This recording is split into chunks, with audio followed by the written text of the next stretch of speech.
یہ آج کی ڈیٹ جی. میں ہمیشہ یہ لائن اس لیے ڈرا کرتا ہوں کہ لائف کو سمجھانے کے لیے ایک اسٹریٹ لائن بڑی ضروری ہے. It's the today. آج یہ آپ میں جو یہاں بیٹھے ہیں وہ یہاں کر لیں گے, اور جو گھر میں بیٹھے ہوں گے جب ویڈیو سنیں گے تو آج کاپی نکال کے آج کی ڈیٹ جو بھی ڈیٹ ہوگی وہ آپ لکھ لیجئے گا. اور پھر اگلا کام آپ نے یہ کرنا ہے کہ جب یہ ڈیٹ لکھ لیں تو 10 سال پیچھے جانا ہے جی. یہ میں تھوڑی سی لمبی کر دیتا ہوں, تو یہاں کر کے 10 سال آ رہے ہیں جی, 10 ایئرز بیک. یہ 10 سال کا گیپ پڑ گیا جی, 10 ایئرز. تو جتنی کوئی یادداشت کام کرے یہ 10 سال پیچھے 29 جون, اس وقت سال کیا ہوگا جی 2012. وہ سال وہ ڈیٹ لکھ لیں. اور پھر کیا کرنا ہے آپ نے, اس ڈیٹ پہ جا کے آپ نے 3 سوالوں کے جواب جو ہیں وہ لکھنے ہیں. میں آپ کو باقاعدہ ٹائم دے رہا ہوں اس کے لیے. اس میں سے پہلا سوال یہ ہے, نمبر 1 کوشچن, اس وقت آپ کا نام, آپ کی پہچان, آپ کا ادارہ, آپ کی شناخت وہ کیا تھی؟ پہلا سوال یہ آپ نے سوال کا جواب لکھنا کہ آج سے 10 سال پہلے آپ کا نام, آپ کا عنوان, آپ کا ادارہ, آپ کی پہچان, آپ کی ڈیزگنیشن, آپ کی پوزیشن وہ کیا تھی. مثلا میں 10 سال پیچھے جاتا ہوں تو اس سوال کا جواب میں ابھی دے دیتا ہوں. آپ میں سے کئیوں کو پتا ہوگا, میں ایک اکیڈمی اسکول میں پڑھا رہا تھا, میں ٹیچر تھا. میں ٹریننگ کے لیے جاتا تھا گورنمنٹ کے کچھ اداروں میں, لیکن میں فیمس نہیں تھا. میرے حلقے میں جو میرے ساتھ جڑے ہوئے منسلک لوگ تھے ان میں میری شناخت تھی. ان کے لیے میں ہمیشہ ایک لاڈلا استاد رہا ہوں, چہیتا استاد رہا ہوں. لیکن 2012 29 جون اس دن پہ میں جہاں کھڑا تھا وہ میرا نام یہی تھا, میری پہچان ایک ٹیچر کے طور پہ تھی, مجھے چند لوگ ٹرینر کے طور پہ بھی جانتے تھے, اور میں کچھ 1-2 اداروں میں پڑھا بھی رہا تھا. میرے ایک ٹیوشن سینٹر اور ایک اسکول تھا. یہ میری شناخت تھی, ایک بیسیکلی ایک ٹاؤن بیسڈ شناخت تھی, ایک علاقے تک میری شناخت. دوسرا سوال جس کا جواب آپ سب کو دوبارہ لکھ کے پھر نیچے لکھنا ہے, یہ کرنے والا کام, اس وقت آپ کی مٹیریل سکسیس کیا تھی. مٹیریل سکسیس ہے تو ویسے میں اب اس پہ بات کرنے لگ پڑا ہوں اپنے بچوں سے بھی, اپنے اسٹوڈنٹ سے بھی, اداروں میں بھی, کولیگ سے بھی, ٹیچر سے بھی, ٹیچر ٹریننگز میں بھی, کہ ہمیں تھوڑا سا مٹیریل کو بھی اتنی بھی درویشی نہیں ہونی چاہیے, تھوڑی سی بات کر لینی چاہیے, کوئی حرج نہیں ہے. اس ربنا آتنا فی الدنیا, ہم دنیا اور آخرت دونوں کی فلاح چاہتے ہیں, تو دنیا کی کامیابی بھی اللہ کے رسول صلی اللہ علیہ وآلہ وسلم نے, آپ نے غربت سے پناہ مانگی ہے, یہ کفر تک لے کے جانے والی چیز ہے. تو مٹیریل سکسیس آپ کی کیا تھی؟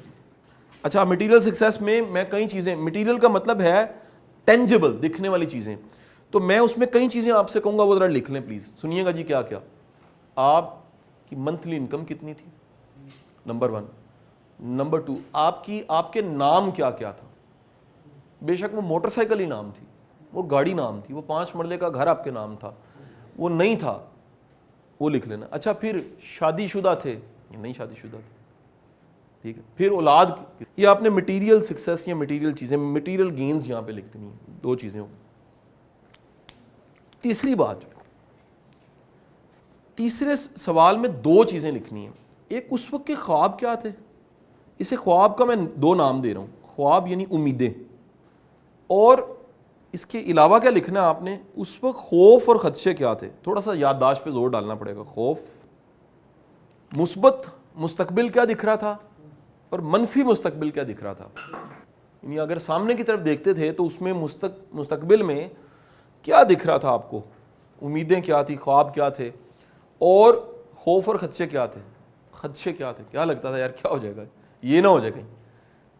یہ 3 سوالوں کے جواب آپ نے لکھ لینے ہیں جی. لکھ لیے جی. اچھا, تھوڑا سا یادداشت پہ زور ڈال کے اپنے خوف, احساسات, اپنے اندر کی دنیا, یہ آپ ذرا غور کیجئے گا میں نے کیا کیا ہے. میں نے 3 سوالوں کو بھی کسی وجہ سے ادھر لکھا ہے اور ان کے جواب آپ سے مانگے ہیں. پہلا جو ہے وہ آپ کا ریپر ہے. لکس کا ریپر ہوتا ہے, صابن کا ریپر. پہچان, سکن سے باہر, سکن سے تو دکھ رہا ہے, ساری دنیا دیکھ رہی ہے جی, ٹیچر ہے, وہ ہے, ٹھیک ہے. یہ ہے ایکچوئل ورتھ, مٹیریل. یہ اندر کی دنیا, آپ کے احساسات کی دنیا. یہ 3 چیزیں آپ نے لکھ لیں. اب سر جب یہ لکھ لیں اور ایک لمحہ کے لیے محسوس کریں کہ ڈیٹ جو ہے وہ 29 جون 2022 نہیں ہے، 29 جون 2012 ہے. ایک لمحہ یہاں پر کھڑے ہو کے ذرا محسوس کریں کہ آپ یہیں پر ہی اصل میں کھڑے ہیں. یعنی آج کا دن بیسیکلی 29 جون 2012 10 سال پہلے والا دن ہے. اور ایک دم اگر آپ یہاں پر آئیں اور یہ ساری چیزیں جو آج ہیں وہ سامنے آپ کے آ جائیں, تو ون ورڈ جو اندر سے نکلے گا وہ کیا ہوگا؟ وہ نکلے گا شکر الحمدللہ رب العالمین. آپ میں سے اگر کسی کے اندر سے نہیں نکلا کوئی مسئلہ نہیں, ایسا ہو سکتا ہے یار, لائف ہے نا. ممکن ہے وہ جس اینگل سے سوچ رہا ہے کچھ 2-3 اور اینگل سے سوچے تب بھی نکلے نہیں یار. وہ اللہ نے یار کئی چیزوں میں بڑے کرم کیے ہیں یار. میں کہتا ہوں وہ 10 سال کے حادثات کو دیکھے, وہ بچتے بچتے پھر بھی یہاں تک پہنچ گئے. بڑے یار حادثے ہوئے ہیں, بڑا کچھ. کرونا, میں کہتا ہوں آپ کو تو کرونا دکھ رہا ہے نا, آپ کے آسے پاسے سے کیا گزر جاتا ہے آپ کو خبر ہی نہیں ہے. سر ہم کتنے خدشے, کتنی محرومیاں, کتنے مسئلے, کتنی چیزوں سے بچ کے یہاں تک پہنچ گئے. تو کیا آواز اندر سے آئی ہے؟ الحمدللہ رب العالمین. اچھا اگر ابھی بھی نہیں آیا الحمدللہ رب العالمین تو حل ہے نا اس کا. وہ حل یہ ہے کہ مزید 10 سال پیچھے جاتے ہیں. یہ ایکسرسائز ہے جناب, پوری کی پوری 10 ایئرز اور 10 سال پیچھے چلے گئے. اب ٹوٹل 20 ایئرز ہو چکے ہیں اور ہم 29 جون 2002 پہ کھڑے ہیں. میں آج سے اگر 20 سال پیچھے چلا جاؤں تو اس ڈیٹ پہ میرے جواب بڑے ڈیفرنٹ ہیں یار. آپ بھی ذرا محسوس کیجئے گا جواب کیا نکلیں گے. میرا جواب ذرا سنیے گا. 2002 میں یو ای ٹی میں 3rd ایئر میں تھا, میں انجینئرنگ چھوڑنے کا پلان کر رہا تھا. میں ٹیوشن سے پڑھاتا تھا, چند بچے میرے پاس پڑھتے تھے. میں ہائیلی پریشرائز تھا. گھر والے کہہ رہے تھے کس چکر میں پڑھ گئے ہو یار تم, اللہ اللہ کر کے کوئی خاندان میں ایک تو انجینئر بن رہا ہے, یو ای ٹی چلا گیا ہے اور میرٹ پہ کیمیکل انجینئرنگ میں آ گیا ہے.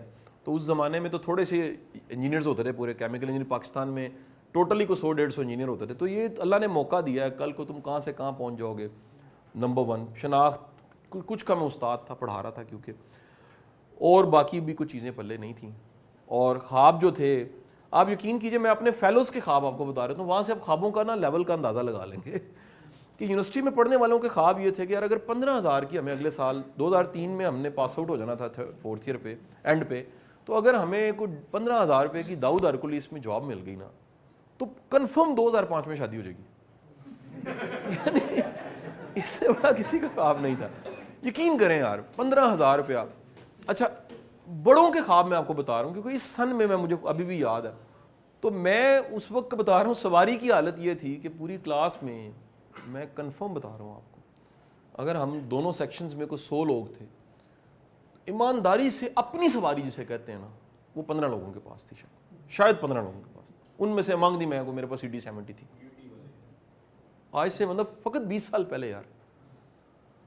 جن میں سے اس وقت میں کہتا ہوں 100% کے پاس اپنی گاڑی ہوگی, جن میں سے 50% ایسے لوگ ہیں جن کے پاس آئیڈیل کار ہوگی, جن میں سے شاید کچھ ایسے بھی ہیں جن کے پاس مطلب ٹاپ لائن کی گاڑیوں ہوگی, مرسڈیز یا V8 یا کچھ نہ کچھ ایسا ہوگا. میں یہ بتا رہا ہوں, میں اس سب کے حوال بتا رہا ہوں. کوئی چیز پلے نہیں تھی. خواب اتنے کوئی تھے کہ یار سواری لے لیں, 15,000 کی تنخواہ مل جائے. کوئی کا دکا ٹرائی کر رہے تھے باہر چلے جائیں یار, کو پڑھنے کے لیے کوئی اسکالرشپ لگ جائے, کو یہ بھی اتنا پتہ نہیں تھا. تو بڑی اویئرنیس آ چکی. تو بچے, میرا 9th میں بیٹا آ گیا تھا امریکہ سے, میں نے ڈگری لی. اب 9th کا بچہ سوچتا ہے, اس وقت انجینئرنگ میں نہیں لوگوں کو پتا تھا یار کہ کل باہر بھی پڑھنے جانا ہے اور کیا مستقبل ہے, کیا خواب. میں آپ کو بتا رہا ہوں کہ جیسے ہی میں یہاں جاتا ہوں اور میں آج کے دن کو سوچتا ہوں تو پھر یقین کریں باڈی کے وہ جو کھرب سیل ہے نا, وہ ایک سیل کے اندر سے نکلتا ہے الحمدللہ رب العالمین. تو آپ اگر ابھی بھی نہیں نکلا تو میں پھر آپ کو کہوں گا اور پیچھے جائیں یار, ذرا آپ اور پیچھے چلے جائیں. یقین کریں مطلب میں جا کے کوئی 82 پہ 81 پہ میں مطلب گجرات میں پیدا ہو رہا ہوں, اور اس کے بعد مطلب میری 79 کی 80 کی برتھ ہے, اور وہاں سے میں شروع کر کے سوچوں. اور آج بھی میں کبھی گاؤں جاتا ہوں تو میں سوچتا ہوں یار یہ اللہ کا کون سا کرم تھا کہ گھر والے بڑے بوڑھے ہجرت کر گئے, انہوں نے ہمیں پڑھانے کا سوچ لیا. انہوں نے پھر وہ کتنے کو بچے تھے جو پڑھ بھی لکھ گئے, جنہیں موقع مل گیا, جنہیں اللہ نے نوازا, جنہیں استاد مل گئے, جنہیں مینٹورز. سب سے بڑی اللہ کی جو عنایت, اللہ نے اچھا شوق دیا. سر اچھے شوق سے رستے بنتے ہیں. یاد رکھیے گا, برے شوق سے برے کام ہوتے ہیں, اچھے شوق سے, یعنی ہمیں استادوں کا شوق ہو گیا ٹھیک ہے کہ نہیں, بابوں کا شوق ہو گیا, میں کہہ رہا ہوں علم والے لوگوں کا شوق ہو گیا, ادب کرنے کا شوق ہو گیا, سیکھنے کا, کتابیں پڑھنے کا شوق ہو گیا, خیر کے رستے پہ چلنے کا شوق ہو گیا, علم پھیلانے کا شوق ہو گیا, آسانیاں پھیلانے کا شوق ہو گیا, اپنی جو زندگی کی خیر ملی ہے اس خیر میں دوسروں کو شامل کرنے کا اللہ نے شوق دے دیا. یار کتنے کو لوگ تھے. تو میں کہنا یہ چاہ رہا ہوں کہ جیسے ہی بندہ اپنے پیچھے کی طرف جاتا ہے تو وہ کہتا ہے کہ یار میرا اس میں کیا کمال ہے. آپ میں سے کئی لوگ ایسے سن رہے ہوں گے, وہ جیسے جیسے پیچھے جائیں گے, کئیوں کے پاس نوکری نہیں تھی, کہیں ایسے ممکن ہے کوئی جرنل سن رہا ہو وہ کہ یار میں اس وقت جو تھا کپتان تھا, وہ کپتانی کی شکل میں 2002 میں کھڑا تھا اور یہ سال گزرے جرنل بن چکے. اس وقت کا آپ کی اطلاع کے لیے عرض ہے, جو پولیس میں اے ایس پی آ رہا تھا وہ اس وقت کا ڈی آئی جی ہے, وہ ایڈیشنل آئی جی ہونے والا ہے. اس وقت کا جو کپتان تھا وہ اس وقت کا جرنیل ہے. اس وقت کا سول جج اس وقت ڈسٹرکٹ سیشن جج ہے. اس وقت کا ایک چھوٹا سا کاروباری جس کی انارکلی میں دکان ہے, وہ ممکن ہے 56 آؤٹ لیٹس اور ایک برانڈ کو اس وقت چلا رہا ہو. اس وقت کا ممکن ہے ایک عام سا طالب علم جو ہے وہ پی ایچ ڈی کر چکا اور کسی ٹاپ کی یونیورسٹی میں پروفیسر ہو. اس وقت کا ایک تنہا ناکام عاشق اس وقت کا 4 بچوں کا باپ ہو سکتا ہے. تو کہنے کا مطلب یہ ہے کہ زندگی میں پلس ہی ہوا ہے سارا کچھ, ہمیں لگتا ہے مائنس ہوا ہے. انسان خواہش کے ساتھ جب جی رہا ہوتا ہے نا تو وہ سکسیس کو یہ سمجھتا ہے کہ یہ کامیابی ملے گی, یہ خواہش پوری ہوگی تو کامیابی ہے. ایسا نہیں ہے, پوری نہ بھی ہو تو ایک کام ہو رہا ہے. وہ کیا ہو رہا ہے اس کو میں اس شکل میں کہتا ہوں, یہ ہر جگہ پہ اللہ تعالیٰ ایک وہ کرم کی شکل ہوتی جا رہی تھی. اچھا وہ کرم کی شکلوں کو ہم نے کنڈیشن کیا ہوا پیسے تک, یہ بڑی زیادتی کی ہے, یقین کریں بڑا کام خراب کر دیا ہم نے, کہ ہم نے کرم کو حاذا من فضل ربی کو مٹیریل چیزوں کے ساتھ صرف جوڑا ہے. آپ کبھی کرم اور فضل کو ذرا بڑے زاویے سے سوچئے گا. اگر کسی کو آپ پہ رحم آیا اور اس نے آپ کا بازو پکڑا, یار یہ اللہ کا کرم نہیں تھا. کتنوں کے بازو لوگ پکڑتے ہیں, سوچیں. کسی نے آپ کو رائٹ ڈائریکشن بتا دی, اس نے کہا یار یہ اگر کرو گے نا, میں ان سب کے ہاتھ چومتا ہوں یار جنہوں نے کہا یار یہ ٹیچنگ ہی تیری فیلڈ ہے, جنہوں نے کہا یار اس میں اللہ تعالیٰ نے تجھے نام دے گا. میں اس شاگرد ہے میرا بڑا پرانا, اصغر نام ہے اس کا, اصغر شاہی نام ہے اس کا. میں کبھی کبھی یاد کرتا ہوں اس کا جملہ, جب 3 بچے پڑھتے تھے تو وہ اصغر مجھے کہا کرتا کہ سر جی تسی ترقی بڑی کرنی. میں کہتا یار تجھے کیسے پتہ لگ گیا؟ کہتا سر آپ کی ساری عادتیں ترقی کرنے والی. میں کہتا یار تو میرا جونیئر 1 سال چھوٹا ہے, تجھے یہ خیال کہاں سے آیا؟ وہ کہتا سر آپ ڈیفرنٹ ہیں, تھوڑے سے مختلف ہیں, زیادہ نہیں لیکن کچھ نہ کچھ فرق ضرور ہے. کہتا میں کئی جگہ میں نے پڑھا ہے لیکن کچھ مختلف ہے. آپ پڑھا بھی دیتے ہیں, ہمیں کھانا بھی کھلا دیتے ہیں, آپ گائیڈ بھی کر دیتے ہیں, آپ پوچھتے ہیں کہ یار داخلہ بھیجنے کے پیسے ہیں, اگر نہیں ہے تو میرے سے لے لو, کوئی میں بھی اسٹوڈنٹ ہی ہوں یار, سینئر ہوں تمہارا, میرے سے لے لو. یہ چھوٹی چھوٹی عادتیں تھیں. سر میں سوچتا ہوں وہ عادتیں بھی کہاں سے ملی, اپنا کمال نہیں اس کا کرم یار. وہ نہ کرتا, وہ ایسی عادتیں دیتا ہے جو ساری رسوائی ہوتی, لوگ روڑے مارتے, لوگ مذاق اڑاتے.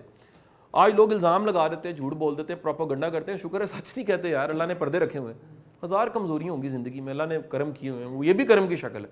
یہ کمزوریاں چھپی ہیں زندگی. اللہ نے اچھے شاگرد دے دیے ہیں, اللہ نے اچھی مجلس دے دی ہے, اللہ نے اچھے سوال دے دیے ہیں, یہ بڑی نعمت. اچھا سوال بذات خود علم ہے. اللہ کے رسول صلی اللہ علیہ وسلم کی حدیث ہے سوال میں آدھا علم ہے. اچھے سوال ملے یار, پوچھنے شروع کیے, قدردانی سکھائی اللہ نے. یار اچھے لوگوں کی قدر کرنی ہے زندگی میں, ان کو ضائع نہیں کرنے دینا, یہ بڑی خطرناک بات ہے. اچھے لوگوں کا آنا اللہ کا کرم ہے, ٹکنا آپ کا کمال ہے. پھر یہ نہیں ٹکتے کئیوں کی زندگی میں, یقین کریں. بڑے بڑے اچھوں کو لوگ خجل کر دیتے ہیں, بڑے بڑے اچھوں کو لوگ خجل کر دیتے ہیں. وجہ یہ قدر ہی نہیں کرنی آتی, ان سنبھالنا نہیں. ہمیں قدر پتہ لگ گئی جی, پرانے استاد ڈھونڈے, پرانے اپنے محسن ڈھونڈے, پرانے وہ ایک بندہ ٹی بوائے ڈھونڈا, ایک چھوٹا سا ایک نائب کاسٹ ڈھونڈا, ایک ادارے میں مجھے لے کر گیا تھا. میں نے کہا یار تو سب سے قیمتی ہے. میری پہلی کمائی جب اس ادارے سے پڑھا کے آئی تھی تو میں نے مکمل اس کو دے دی تھی. میں کہا یار یہ تیرا شکریہ. کہتا جی محنت تو آپ نے کی ہے. میں نے کہا یار یہ میرے بنتے نہیں ہیں, تو مجھے لاتا نا, اس ادارے میں لاتا نا تو یار مجھے کام ہو. کہتا یار بڑا ڈفرینٹ سوچتے ہیں. یہ کیا سوچنے کا زاویہ ہوا کہ کمائی آپ کو ملی ہے, دے آپ مجھے رہے ہیں. میں نے کہا یار دیکھیں ایک وقت آئے گا یہ ادارے میں نا مجھے لوگ یاد کریں گے. تو کل جب میں اس ادارے کے ڈی جی صاحب سے مل کے نکل رہا تھا اور مجھے گاڑی تک چھوڑنے آ رہے تھے تو میں کہہ رہا تھا یار اللہ کا کیسا کرم ہے, یہ وہی ادارہ ہے جس میں نے اتنے 1000 ہیڈ ماسٹروں کو پڑھایا, ٹیچروں کو پڑھایا ہے. تو آج وہ اس ادارے وہ یاد کر رہے ہیں یار ایک بندہ تھا جس نے 7 سال یہاں سرو کیا بڑی محنت کے ساتھ. یہ اللہ کا کرم نہیں تھا. اللہ نے محنت کرنے والا جسم دیا ہے, اللہ نے پالنے کے لیے, گھر کو چلانے کے لیے باپ دے دیا, ماں کے دل میں ممتا ڈال دی, بہن بھائی دے دیے, خوش اخلاق لوگ دیے جن سے خوش اخلاقی سیکھ لی, اچھی عادتوں والے لوگ دیے ان سے اخلاق سیکھ لیا, پلیٹ فارم ملتے رہے, مواقع ملتے رہے, منزلیں کچھ چل کے آ گئیں. پینڈا یقین کریں کھوٹا ہو جانا تھا, کھڑا ہو گیا, غلطی ہوئی ٹائم پہ پتہ لگ گیا غلطی ہو گئی ہے, توبہ کر لی, گناہ ہو گیا معافی مانگ لی. یہ کتنی بڑی اللہ کی کرم نوازی تھی. کرتے کرتے آج کے دن تک ہم یہاں پہنچ گئے. لیں سر میں آپ کو کہنا یہ چاہ رہا ہوں, اگر پیچھے مڑ کے آپ کو پتہ لگا ہے کہ الحمدللہ رب العالمین, تو سر آئندہ بھی پوری زندگی میں یاد رکھیے گا فضل کرم ہوتا رہنا, جتنا مرضی آگے جائیں رب کا ساتھ ساتھ ہے. اکیلے آپ کوئی نہیں ہے, اکیلا بندہ نہیں ہوتا. ادھر اگر ڈھونڈے تو وہ جو غیب میں جو دکھ نہیں رہا تھا محسوس ہو سکتا. اگر اس پچھلی زندگی کو مڑ کے دیکھیں اور محسوس ہوتا ہے وہ تھا, تو سر کیا اس وقت اور آئندہ نہیں ہوگا؟ وہ ابھی بھی ہے, وہ ہر وقت ہے. وہ ہمارے پیدا ہونے سے پہلے تھا, وہ ہمارے جانے کے بعد جب قبر میں کفن پہ لپیٹ کے قبر میں رکھ کے منہ کو قبلے کی طرف کر کے مٹی ڈالنا شروع کریں گے, وہ تب بھی اور اس کے بعد بھی. جب یہ پتہ ہے وہ ہے ساتھ, پھر فکریں کم ہو جاتی ہیں. پھر بڑی گیندیں آپ کھڑے ہو کے نا وکٹ پہ چھوڑ دیتے ہیں. آپ بڑی جگہ ہار جاتے ہیں, کہتے ہیں یار آئی ایم سوری, میری غلطی ہے, میں نہیں لڑتا, میں معذرت کر لیتا ہوں. وہ تب آسان ہے آپ کے لیے جب آپ پیچھے مڑ کے دیکھتے ہیں کہ کرم اور فضل ہوتا رہا, ہر چیز پلس ہی ہوئی ہے, آگے بھی خیر ہی ہوگی. اچھا ممکن ہے وہ ہو جائے جو آپ چاہ رہے ہیں, لیکن میں بتا رہا ہوں اگر وہ نہ ہوا تو پھر کیا ہوگا؟ پھر وہ ہوگا جو اس کی مرضی ہے, وہ بھی ٹھیک ہی ہے, بلکہ بالکل ٹھیک ہے. جو بالکل ٹھیک ہے نا اس کی مرضی ہے. تو جب یہ یقین ہوتا ہے کہ یار وہ مہربان رب ہے, وہ بڑا اعلیٰ ظرف رب ہے, کائنات کا مالک ہے, بن مانگے بھی دیتا ہے, وہ رزق کی شکلیں دیتا ہے, کس کس شکل میں ہمیں نواز دیتا ہے, وہ کیسے کرم کر دیتا ہے, کیسے رحمت کر دیتا ہے. تو بھائی پھر اپنے غم, اپنی تکلیفیں, اپنے دکھ بڑے چھوٹے لگتے ہیں. وہ ہماری ایک بڑی محترم بہن ہے, وہ انکم ٹیکس کے محکمے میں کمشنر ہے. میرا بڑا وہ روحانی میرا ایک تعلق ہے ان کے ساتھ, میں انہیں اپنی پیر بہن کہتا ہوں. تو وہ ایک دن کہہ رہی ہیں کہ میں کوئی کورس میں نے پڑھنا تھا تو میں چائنا جا رہی تھی. تو کہتی جہاز اڑا نا, تو جہاز اڑنے کے بعد ایک جگہ پہ جا کے نا پائلٹ نے ایک دم سے اناؤنسمنٹ کی. تو آپ جہاز میں سفر کرنے والے جانتے ہیں پائلٹ کی آواز بڑی کھنکھناتی آواز ہوتی ہے جہاز میں, بڑی آپ کو لگتا ہے جیسے یار کوئی میڈیا پرسن بول رہا ہے, اور بڑے نپے تلے الفاظ اردو اور انگلش کے ہوتے ہیں جناب, بڑا ہی وہ نفیس سا بولتا ہے کہ میرا یہ نام ہے. تو اس نے اچانک اناؤنسمنٹ ہوئی تو سارے جہاز والے متوجہ ہو گئے, خیر ہو. تو اس نے کہا جی اس وقت آپ کے رائٹ پہ اگر آپ دیکھیں تو بالکل جہاز جو گزر رہا ہے وہ نیچے K2 ہے رائٹ پہ. تو وہ سارے جو تھے نا وہ سب نے کھڑکیاں تھوڑی سی ہٹائیں اور نیچے دیکھا. وہ کہتے جب میں نے K2 دیکھا نا تو K2 کو نیچے نہیں تھا, K2 یہ تھا, اور اس کا جو سائز تھا میں نے دیکھا, کیونکہ ہم نے K2 کو نہیں دیکھا نا, ہم تو موویز میں دیکھتے رہے ہیں, یوٹیوب پہ دیکھتے رہے ہیں, تصویریں دیکھتے رہے ہیں, پورٹریز دیکھتے رہے ہیں, پورٹریز تصویریں کے لگی ہوئی کیلنڈرز پہ دیکھتے رہے. کہتے میں نے دیکھا نا تو میرے اندر سے آواز ایک آئی اسی وقت کہ یار یہ K2 اتنا بڑا ہے, یعنی میرے تخیل سے جو میں نے سوچا تھا اس سے کئی گنا زیادہ بڑا ہے. صرف K2 کی بات ہو رہی ہے. اس نے کہا اس کے بنانے والے کو میں نے کیا سمجھا اور وہ کتنا بڑا ہوگا. ایک لمحے کے لیے سوچئے گا یار کہ مخلوق جو ہے اس کے سائز کو دیکھ کے آپ کہتے ہیں سبحان اللہ, یار یہ اتنا بڑا K2 ہے اور یہ میرے رب نے بنایا ہے. تو وہ ذات کریم جو ہے, جو رب العالمین ہے, وہ اس خود کتنی طاقت والی اور کتنی قادر ذات ہوگی, اور اس کا کیا جو ہے وہ کن ہوگا, اور اس کے نتیجے میں کیا فایا کون ہو جائے گا. سو میرے بھائیوں اپنی زندگی میں شکر الحمدللہ بڑھاؤ. یہی پازیٹیو ایٹیچیوڈ ہے. Gratitude is real ایٹیچیوڈ, real ایٹیچیوڈ is gratitude. جتنا آپ کی زندگی میں پیچھے مڑ کے کبھی کبھی اپنی اوقات دیکھ لیا کریں, ایسے ایکسرسائز کر کے کسی ڈیٹ پہ ایسے ہی اچانک لکھ کے ذرا حساب لگایا کریں زندگی کے, جمع تفریق کر کے دیکھا کریں یار یہ ہوا کیا. صرف اور صرف اس وقت ایک ڈرامے بازی ہوئی ہے, اس وقت ایک خواہش ہے جو پھنسی ہوئی ہے, ایک مسئلہ ہے جو پھنسا ہوا ہے. اور پرابلم کیا ہے یہ بھی بتا دوں, صرف دو چیزیں ہیں جو حال کو خراب کرتی ہیں, دو چیزیں, ایک فکر, دوسرا جلد بازی. ہم اپنے ادھر کے نصیب کو جو 29 جون 2023 کو ملنا ہے نا, اس نصیب کو ابھی لینا چاہ رہے ہیں. پرابلم یہ ہے, پرابلم صرف اتنی ہے کہ ہم چاہ رہے ہیں جو ایک سال بعد والا نصیب ہے ابھی چل کے آ جائے, نہیں آ سکتا. اس کی مہربانی ہے, شکر ہے, اس نے وہیں رکھا ہے, وہاں تک چل کے جانا پڑے گا. ایک لمحے کے لیے سوچئے گا, فرض کریں پوری زندگی میں 20 کروڑ روپیہ ملنا ہے, فرض کریں, اور اکٹھا اگر آج مل جائے نا مر جائیں گے آپ. وہ زندگی کا من ہی ختم ہو جائے گا, ساری سٹرگل ختم ہو جائے گی, ساری خوشیاں ختم ہو جائیں گی. یہ جو سٹرائیو کرنا ہے, یہ جو تنکا کر کے جوڑنا ہے, یہ جو حسن ہے سارے معاشرے کا, یہ سب کو اکٹھا ہی اگر مل جائے, کیا خیال ہے؟ Story of life. میں اکثر یہ کہتا ہوں, جسٹ امیجن ایک مووی چلی ہے, ادھر سے ہیرو آیا, ادھر سے ہیروئن آئی اور شادی ہو گئی, تو یہ اسے فلم نہیں کہتے. It's not a life. Film کیا ہے؟ فلم یہ ہے کہ ادھر سے ہیرو آیا, ادھر سے ادھر سے ولن آ گیا, اور اس ولن نے پھر 3 گھنٹے ٹپائی رکھا ان کو, تگنی کا ناچ نچایا. کیونکہ اگر ولن فرض کریں 1.5 گھنٹے بعد بھی ہٹ جائے, فلم ختم ہو جاتی ہے. اس ریزسٹنس کو, اس پرابلم کو کہیں نہ کہیں سٹوری کے اینڈ تک چلنا ہے, اور پھر and is well all is well. So میرے بھائیوں گزارش یہ ہے, دس از لائف. یہ فکر, سٹریس, خوف, فکر خوف بھی شکل ہے اس کی, اور جلد بازی, یہ آج کو خراب کر رہی ہیں. دونوں کو کریں حوالے اللہ کے, اور رب دی رب جانے. تو اپنی توڑ نہیں بہا, اپنا کیا ہے جو آج ہے نا اس کو انجوائے کریں, شکر ادا کریں, اس کو پازیٹیو رہ کے گزاریں. وہ اب اس لمحے میں سوچیں کتنے کو مسئلے ہیں, یاد کرنے پڑیں گے. اچھا اچھا ملک میں تو پٹرول مہنگا ہو گیا ہے, یار بڑے پرابلمز ہیں, یہ سیاسی طور پہ کیا ہو رہا ہے, یہ یاد کرنا پڑ رہا ہے آپ کو. کیونکہ پرابلم یہ ہے کہ ہر وقت آپ نے ونڈ اسکرین پہ ہی رکھا ہوا ہے, وہ اتنا زیادہ رکھا ہوا ہے, اتنا زیادہ رکھا ہوا ہے, اتنا زیادہ رکھا ہوا ہے کہ یہ اس وقت کی جو موج ہے, اس وقت جو اندر دھمال چل رہی ہے, اس وقت کی جو مستی ہے, اس وقت کا جو سکون ہے, اس وقت کی جو سرشاری ہے, اس وقت کی جو پریزنٹ مومنٹ کی طاقت ہے, وہ محسوس نہیں ہو رہی آپ کو. کیوں نہیں ہو رہی؟ فکر, جلد بازی, اور اس چکر میں آج کو انجوائے نہیں آپ کر رہے, ابھی آج کا لمحہ محسوس نہیں ہو رہا. سو جی, یہ آج کی ساری ہماری